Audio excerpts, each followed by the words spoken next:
Hello everybody, welcome back. And in last week's video, in the previous videos, what we've been looking at, we've looked at we've seen in Jude book as a warning for us of the characteristics and actions we shouldn't show, and we shouldn't follow these alarming guidances of the Satan scheme.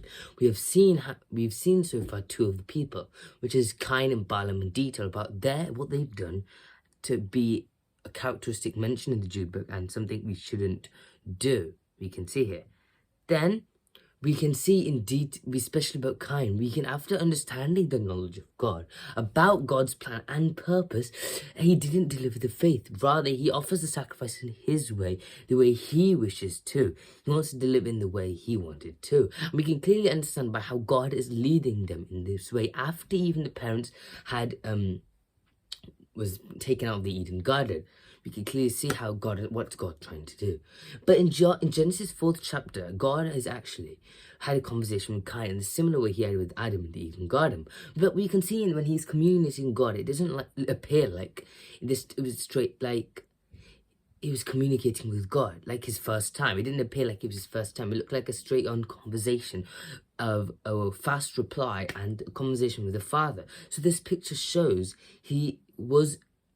his family was being guided by God, was under the guidance of God. But they did not realize that God was under the guidance of them due to the disobedience they did, they had gotten the lost. And we can realize that he didn't even put any effort. So we first need to understand that even though he didn't realize the privilege of his guidance, what they lost was due to the disobedience. And then we understand he didn't even put any effort into understanding why his offering wasn't accepted. So because of he was stubborn, and his actions showed then finally by showing his evil nature by killing his own brother. Then in recent weeks, we covered about Balaam's mistake, what Balaam had done, about his privilege of how God blessed him, even though he was a Gentile. We can see how he showed his partial obedience, though, by rushing to do his desire. And God hates this, considered as disobedience, but God forgives him and gives him a second chance. But Balaam shows his double standard and pretend to obey God.